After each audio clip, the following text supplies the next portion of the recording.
Hello, everyone. Welcome to the latest episode of the Hot Seat. I apologize for that intro. We had some technical difficulties, but it seems like we are back. My name is Brock Vieira, and I am your host. And we are talking about the Mountain West Conference today.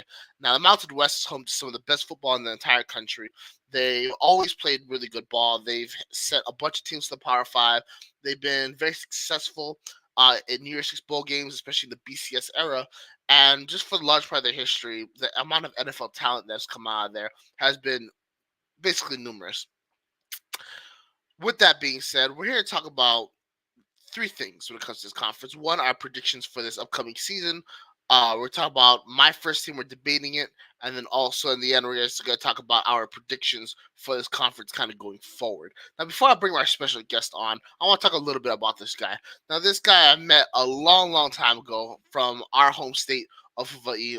Back in the homeland, we were just high schoolers when we first interacted, and then obviously our lives taking us in various directions. But both have been involved in football, just in different mediums. Um, he spent several years as a member of the UNLV Rebels and also the Las Vegas Raiders, working with those teams in various capacities. He has insight knowledge into the Mountain West. He's been studying the conference for quite a while, and basically he has a bunch of knowledge when it comes to the modern landscape of college football, college recruiting, and also player development. I'd like to bring him onto the show, a guest that we've seen before on the College Football Forecast, a guest we've seen on various platforms on Team MBS Media. Welcome back to the show, Tyler Fukuroda. Tyler, how are you doing today? Good, Brock. Thank you for having me on again. It's always a pleasure to be on and just to talk about football. And really excited.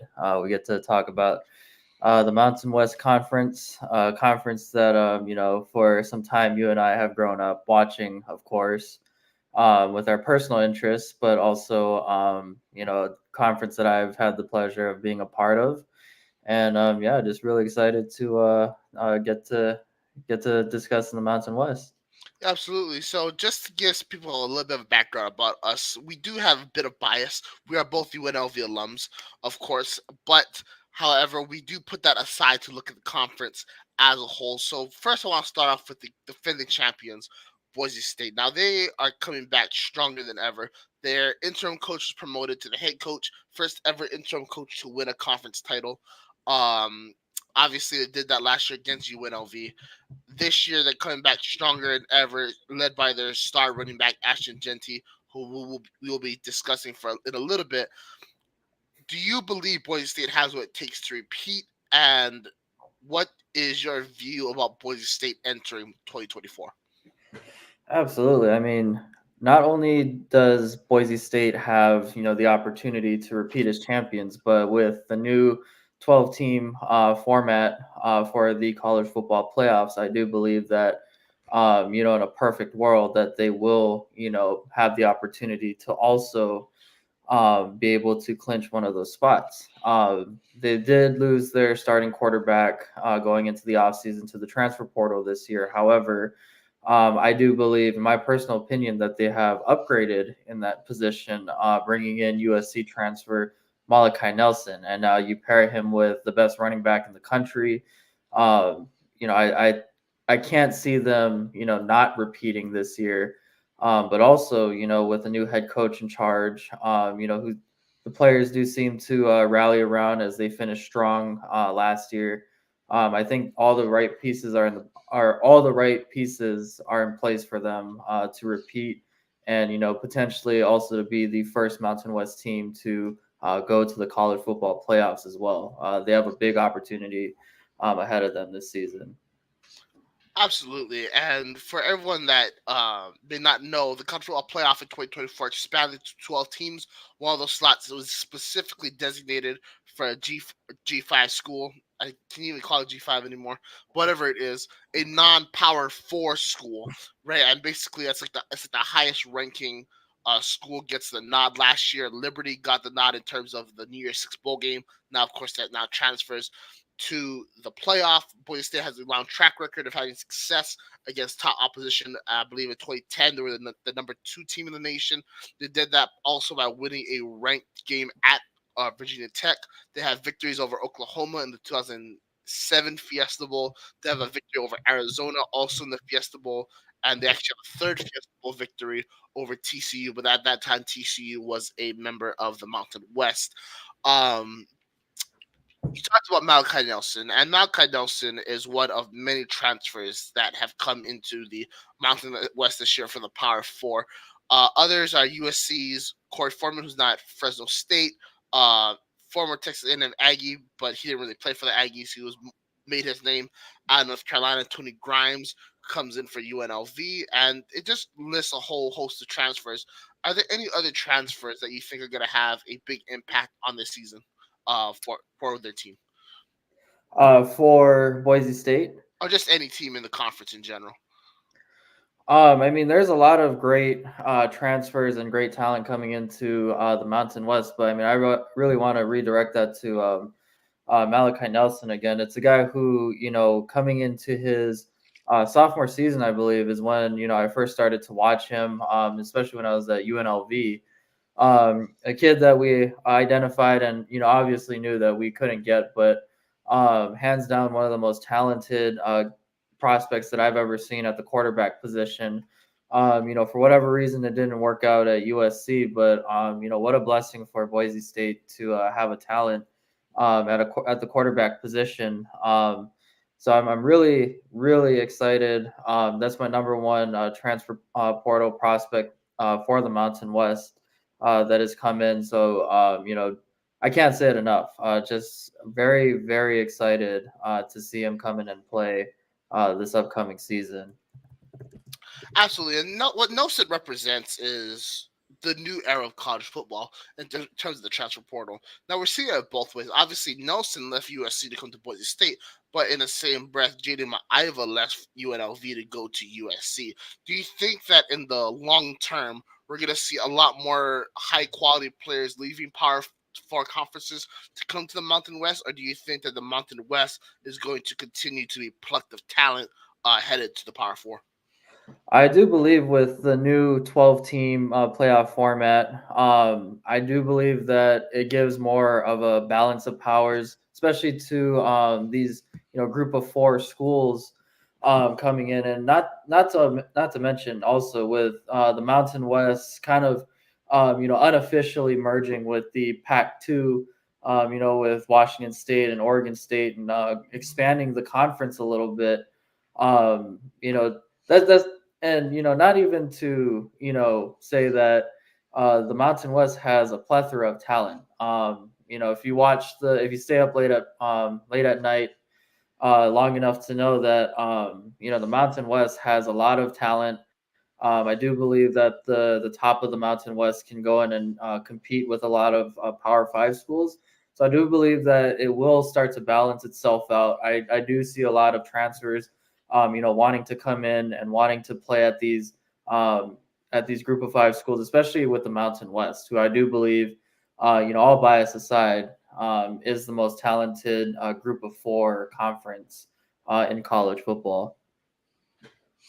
Absolutely. So moving on from the transfer discussion, going back strictly to the conference, other teams that I have ranked as emerging or potential emergers are, of course, UNLV, who was in the championship game last year, San Jose State, as they just acquired a brand new coaching staff spearheaded by Ken Niumatalolo, the former longtime Navy head coach, and also offense coordinator Craig Stutzman, who was doing incredible things at Utah Tech. And then also Colorado State, I have on the verge of breaking out this year. Outside of those three teams, is there another team? And also, of course, Fresno State, but that's because they're Fresno State and Jeff Tedford. But out of those four teams, do you think there's another team that you could see competing for the Mountain West title this year, or is it really just a five-man race between those five universities we've been mentioning before? Those universities that you mentioned are, also my top contenders for the Mountain West. Maybe Utah State can sneak in there too, especially with the addition of Spencer Petras from Iowa, and really bolstering that position, which it seemed to be a position that they couldn't really figure out last season. And not to mention that they also have talent on that team as well, especially up front. And they've been, a dark horse, especially in the recruiting aspect of the Mountain West. But the team that I'm really excited to see is San Diego State. Finished 4-8 last season. Really, in the time that I've been watching college football, it just seems so uncharacteristic of them to fall behind in the rank in the standings, especially at the for the Mountain West. But I do believe that they're going to bounce back and they're going to come out a different team this year. Really, really excited to see if they can reach the top, especially with UNLV coming up, Boise State, with the momentum that they ended the season with. If they bring that, back into this season, I'm really excited to see if they can compete with UNLV and Boise State at the top. Oh. Sorry, I had to realize my mic was muted. No worries. So for people that weren't familiar with San Diego State, for a long time they were very, very successful under head coach Rocky Long. I believe they won either 2 or 3 conference titles, a whole host of bowl games, and then they had a bit of success when Brady Hoke returned to San Diego after a stint at Michigan and other places. They went to one Mountain West title game, which they ended up losing to Utah State, and then for the past 2 seasons they've been pretty awful. Honestly, this year they bring in Sean Lewis, the former offensive coordinator at Colorado, who was, I would say, unfairly fired from his position and replaced by Pat Shermer, someone Tyler deeply hates due to his time with the Giants. And with it, he's bringing with him some transfer from Colorado. He had a fair amount of success at Kent State. I need you guys to not look at Sean Lewis's record while he was at Kent State, because Kent State's an incredibly hard place to win. However, he did put in 3 non-losing seasons, which kind of says a lot about him. So they're going to be a program on the rise, no doubt.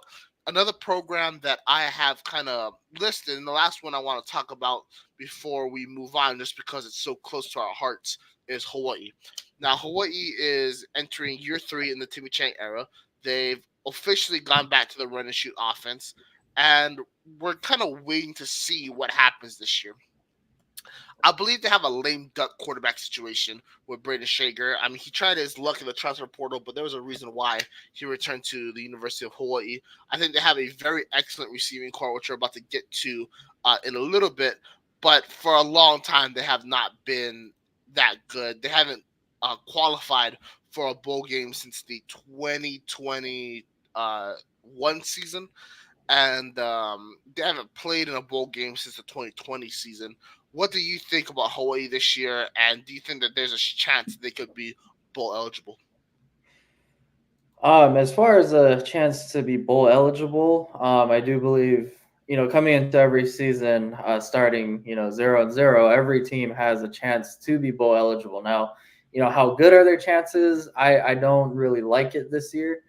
And, just even with their situation at quarterback with Braden Shager entering the transfer portal, for a brief amount of time and returning. I don't want to speculate on that situation. I'm not too sure, what's going on there, if he's fully bought in, and being, a Hawaii Rainbow Warrior. So, that's another big question that's going to be answered this year. Offensively, I do agree with you. Like, and especially with the receiving core, they have all the pieces in place. With Stephen McBride coming back, Pofele Ashlock, who had a great year last year. My problem on the offensive side of the ball is that they've never been able to find their running game, especially last year. They found very little success on the ground game, and I don't see any transfer portal additions that they made that will aid the ground game, but we will see, if that is an aspect of their offense that does improve this year. And the defense as well last year left, a lot to be desired. They did add some transfers on that end, and I'm actually really excited to see if they can bounce back defensively. Absolutely. Well, we appreciate your time talking about the conference. Let's jump into my first team, We're gonna go through every position, start debating, discussing who we like, who we don't like. So without further ado, this is a list of my first team selections. Now, this is not a preseason first team selection, as in who's the best players coming into the preseason. This is who I think are going to be the best players at the end of 2024. The only player that was listed in my All American team was punter James Ferguson Reynolds for Boise State. There's a whole bunch of talent over here, a whole bunch of NFL level talent. Let's start with the quarterback position. I went with Colorado State's Braden Fowler Nicolosi. I believe he was a freshman last year. Just an incredible arm talent. Knows how to sling it up and down the field. I think he thrives in the air raid system. Um, there's a couple ways you could go with him. You go obviously Nelson. You go Mike Keene from Fresno State. Yeah, there's different ways you can go about it. Do you agree with my assessment, or who would you have put at that position? I do like Braden Fowler Nicolosi as a quarterback. Someone that I really liked coming out of high school. Played really well his freshman year. I can't wait to see how he comes in this year. And I do agree that he probably is coming into the season the best quarterback in the Mountain West. And again, going back to Boise State with Malachi Nelson coming in, I really want to see if he can push for that title of being the best quarterback in the conference. And like you said, like Mikey Keene is there as well from Fresno State. AJ Duffy is another one coming in from Florida State, who is now at San Diego State, former Elite 11 quarterback. With the new change of scenery out, I'm very excited to see if he can also push for that title. But as far as the most proven, I will have to agree with you. It will be Braden Fowler Nicolosi. But again, really excited to see the start of the season. And, there's a lot of talent at the quarterback position in the Mountain West. Absolutely. And obviously, I think we can skip over running back. I think Ashton Genty is for sure Yeah. the number one. I mean, not even a question. Number one running back in the conference and potentially the country. Despite splitting carries with George Holani last year, he had over 1,000 yards. He is absolutely incredible on the field. If you haven't checked out Ashton Genty yet, you are missing out. He is a treat to watch and will be in 2024. Moving on to the wide receiver position, one of the reasons why I have followed Nicolosi so high is because I've also incorporated Torrey Horton, his Colorado State teammate, into my wide receiver position. Ricky White, I have from UNLV. And I think this is kind of my most controversial pick because I excluded a player that I have great respect for and who I think is really, really good in Utah State wide receiver Jalen Royals.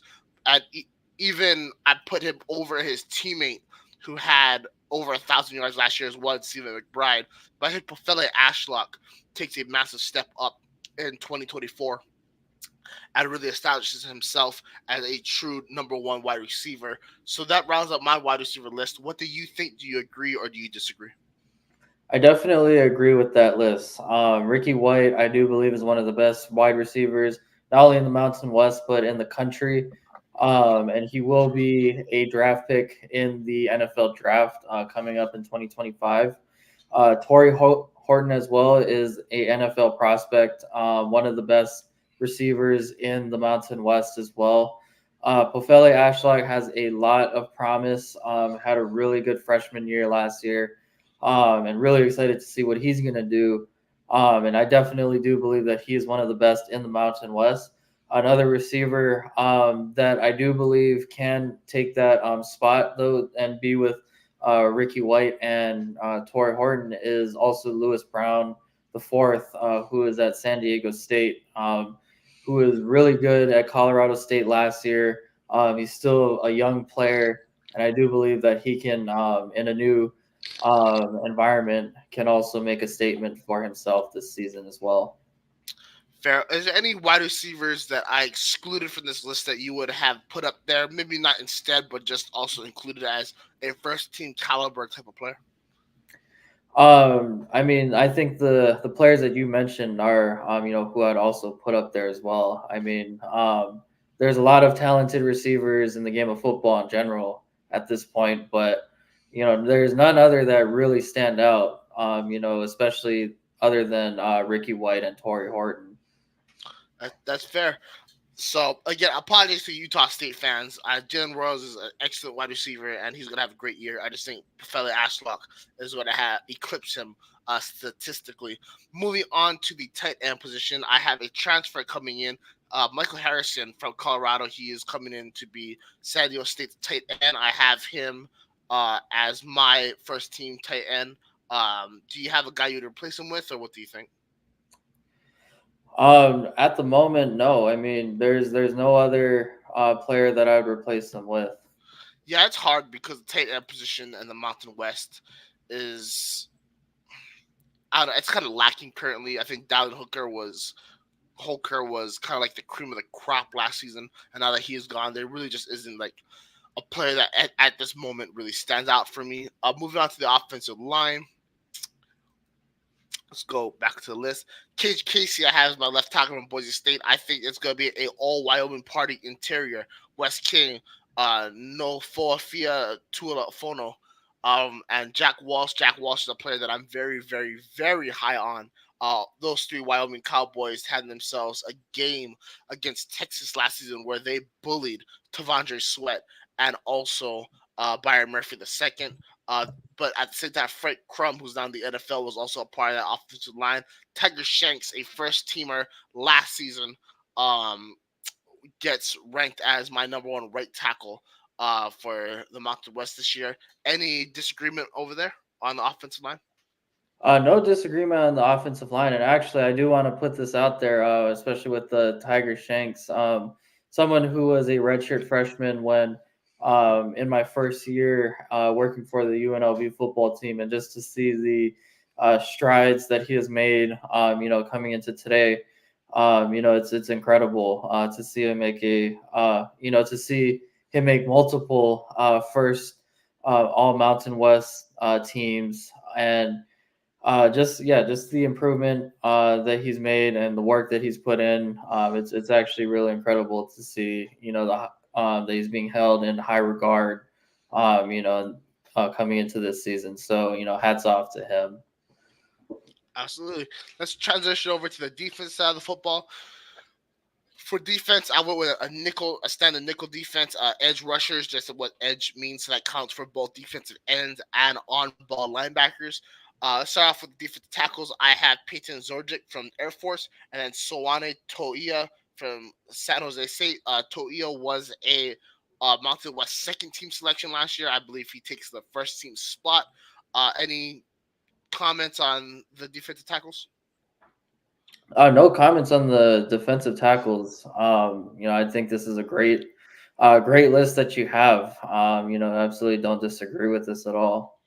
Perfect. Well, then moving forward, Ahmad Hassanian for Boise State. He was a first teamer last year. I don't think there's going to be much debate considering he is definitely one of the premier pass rushers in the conference. A little bit of a controversial choice that I put Corey Freeman from Fresno State in there. Obviously, the USC transfer.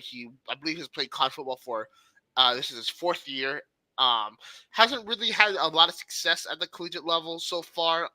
I'm just counting on the fact that a fresh start, and Fresno State does have an ability to have like these weird successful pass rushers that they throw in once in a while.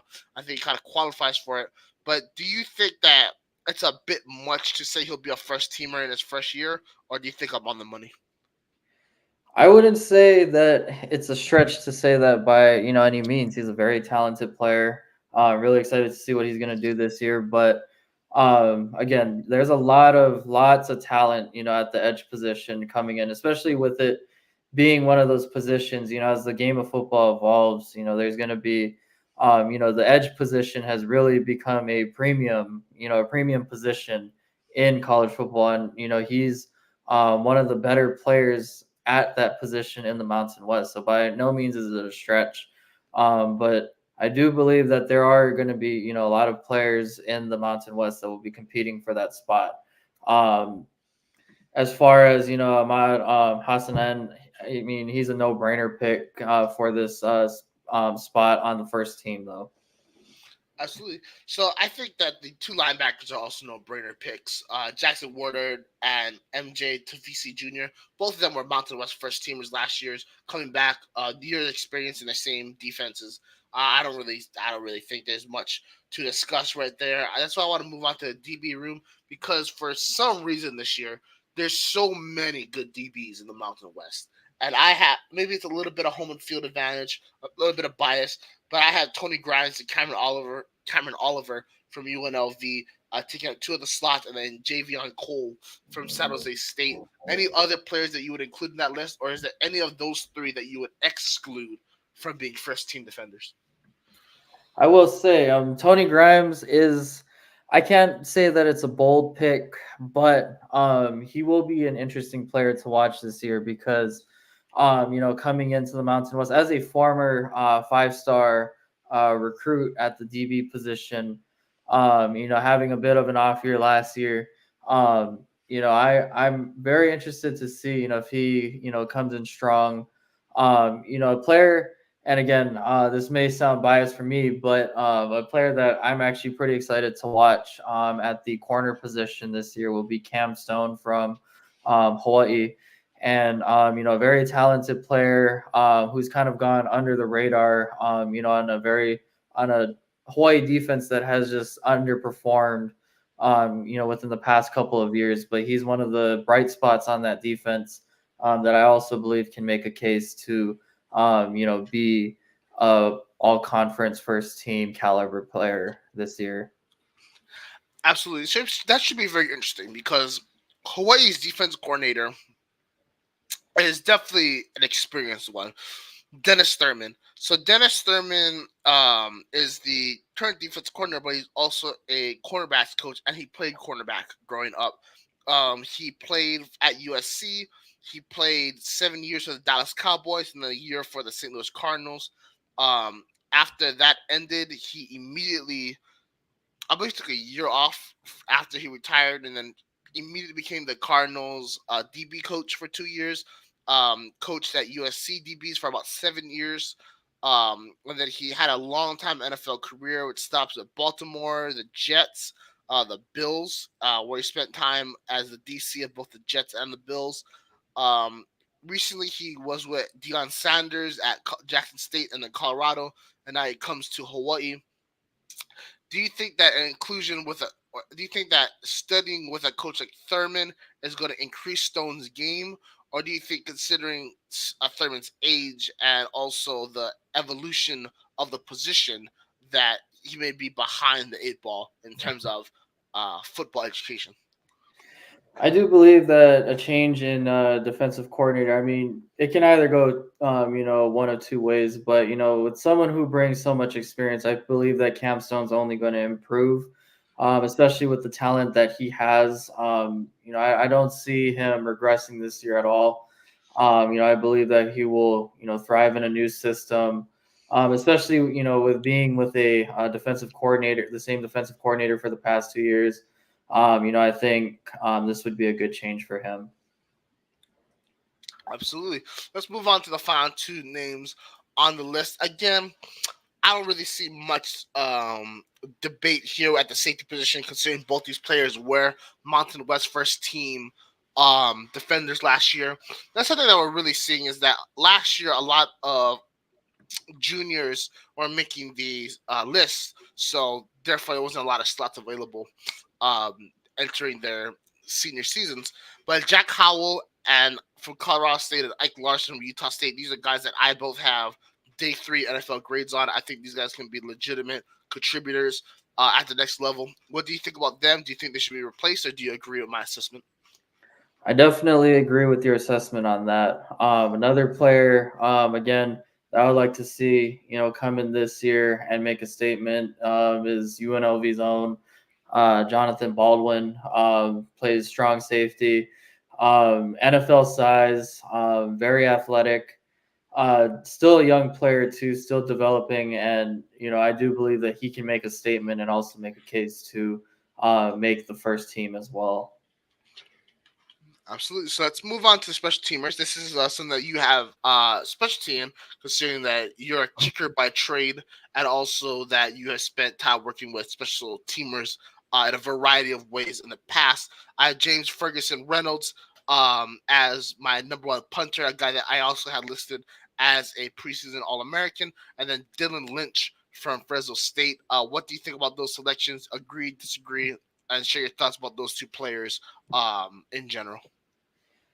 I would say Dylan Lynch is definitely my favorite kicker, my most favorite kicker in this conference. I do believe that Kyler Halverson from San Jose State can also make a statement this year. Has all the talent in the world. The numbers last year didn't really fully show, the type of like what he's capable of. Went 10 for 15 from the field last year. I do believe that he can improve on that and come out strong this year. My favorite punter is coming from UNLV. I hope I don't sound like a homer, but Marshall Nichols really surprised me last year. He's very very good at pinning the ball within the 20-yard line. As far as hang time, he's very good. He's very good at flipping the field.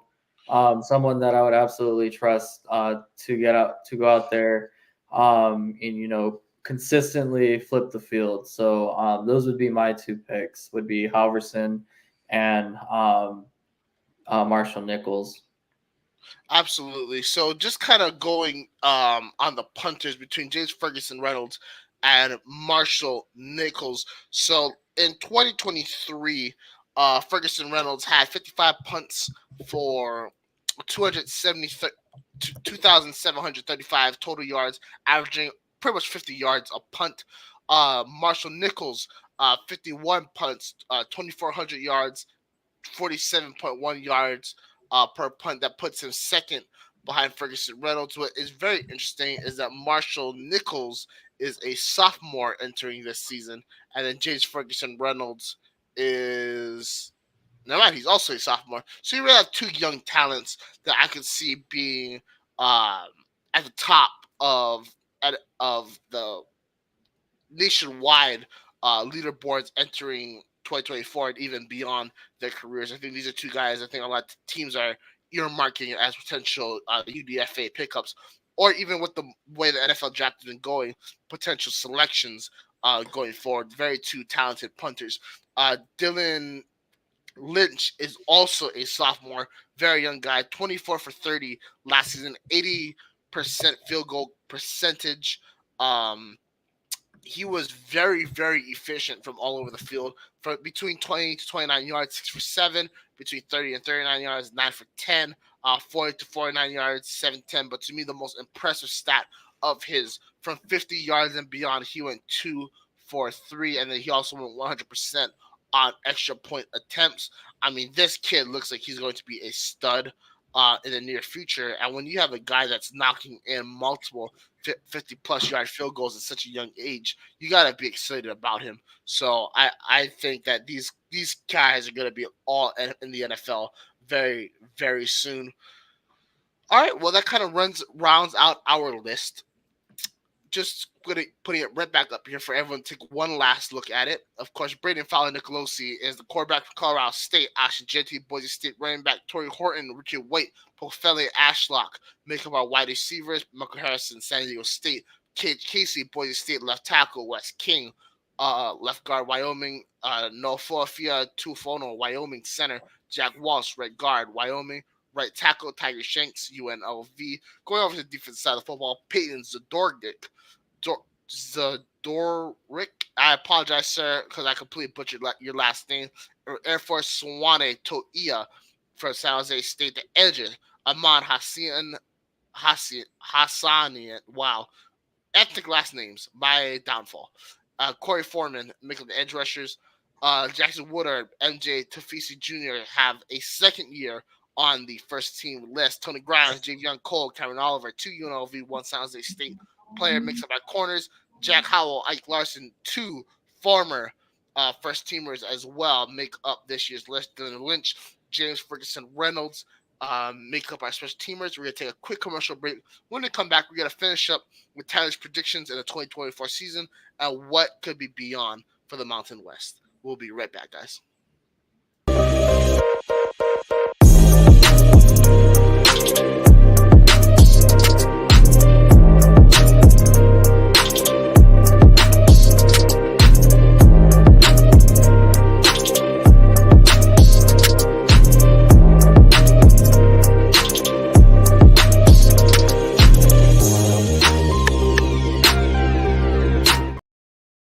All right, welcome back to the hot seat. We're going to be finishing up our show talking with Tyler Fukuroda about the Mountain West.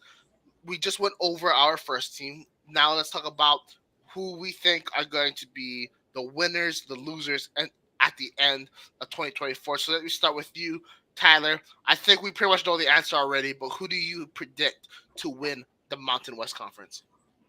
Um, so yeah, going back to what I said before, I do believe Boise State is in prime position to win the Mountain West Conference this year. But again, that goes without saying. There are a lot of talented teams this year with, San Diego State. I'm sure they'll be back in the mix. UNLV, is returning stronger than ever.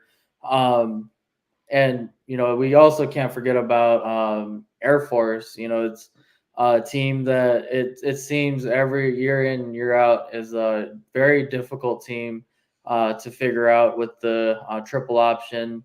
And their players are always tough, very well coached.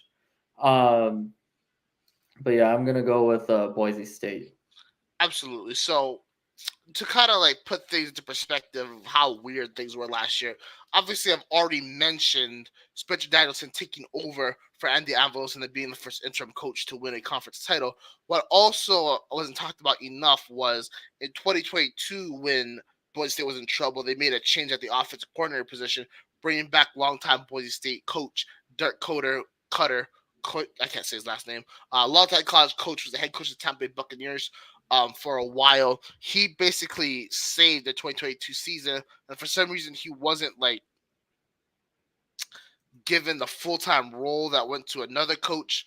And then he was away from football in 2023. He's now back with Boise State as offensive coordinator, so expect some more explosiveness entering the season. And of course, Spencer Danielson, definitely a coach on the rise.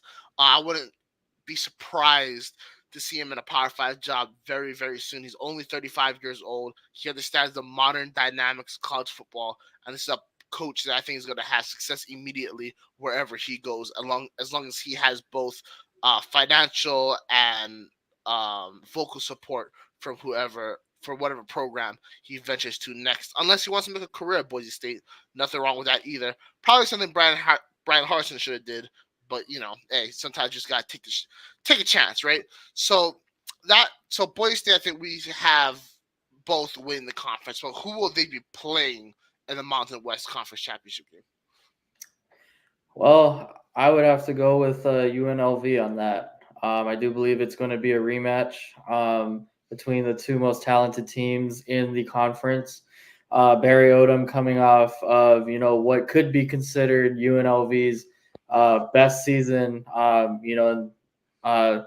this century, but they're returning a lot of starters from last year.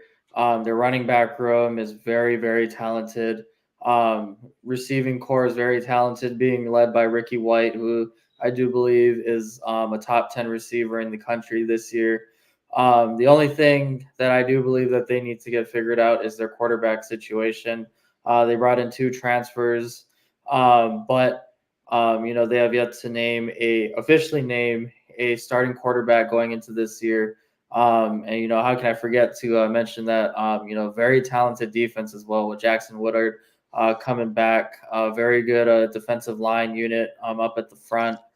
Cameron Oliver, Jonathan Baldwin leading that secondary as well, with the addition of Tony Grimes. So, I do believe that it's going to be a rematch between Boise State and UNLV. Yeah, I think I kind of agree with you on that one.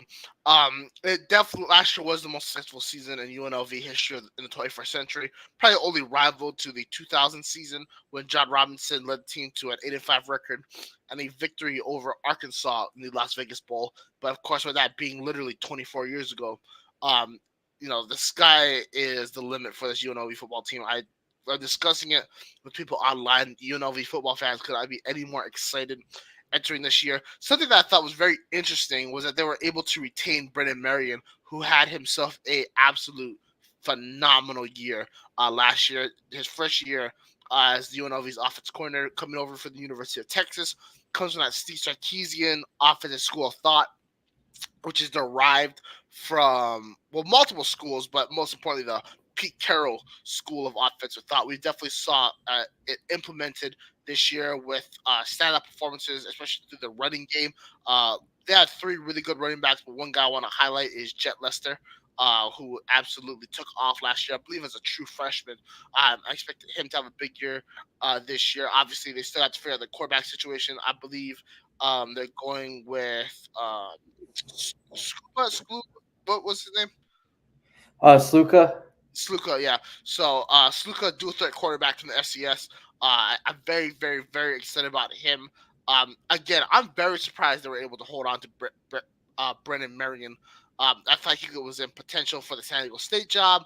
I thought he was potential for the Nevada job. I thought he was potential for the New Mexico State job, even the New Mexico job. For some reason, he didn't get a job last year. I expect him to get a job after this season, and I expect his performance and the team's performance this year to be a major reason why. I also have these two teams earmarked for potential conference realignment. I have both these teams potentially going to the Big 12 within the next 5 years. That's just something to keep an eye out. Do you think that that statement is outrageous, or do you think I'm on the money with it? With the way college football is moving, especially with the conference realignment taking place this year, it's very possible. Anything is possible. Possibly even making a reform of the Pac-12, which I've seen whispers of a Pac-8 potentially coming together, which is also very possible. But I do believe a move to the Big 12 is the most realistic, especially with UNLV, being one of those teams on the rise this year. With the NIL, I do believe that, Las Vegas is the perfect city, to be a big NIL school. With the team, with them continuously finding success last year, hopefully it transfers over to this year. The sky is the limit for the team, like you said. So, I do believe that they can get all the funding that they need to become a Power Five school, as well as to compete as a Power Five school. Absolutely. So something that I think is very interesting about the state of the conference right now is the massive change in coaches. Yeah, 2020 was 4 years ago, but at the same time, it's only been 4 years. And after the 2020 season, the only teams to still have their head coach from that season is Air Force from Trey Calhoun, who obviously has been there for decades. So that's not a surprise. And that's it. UNLV has a new one. Boise State has a new one. San Jose State, Wyoming, Federal State, Utah State. Yep, that's the only one. Do you think that it's pretty exciting to see such massive coaching turnovers, or do you think that that's a telltale sign that maybe there's a little bit of instability in the conference? I think it's a mixture of both. I know that, some jobs are looked at as, by some coaches as some, quote unquote stepping stone jobs. And, I guess one example, could be the San Jose State coach from last year, who moved on to, I believe it was Arizona. Yep, Brett Brennan, Um, Arizona. yeah, and he was a great coach at San Jose State, which is really unfortunate for them. Who hasn't been competing, at the top of the conference, but very competitive team that has been, always been in bowl contention. Whereas you look at the opposite end of that, for like the top two teams, UNLV and Boise State. with Boise State, getting rid of Andy Avalos in the middle of the season, really, and which kind of seemed to make them better mid-season. They found more success, which was very exciting for them.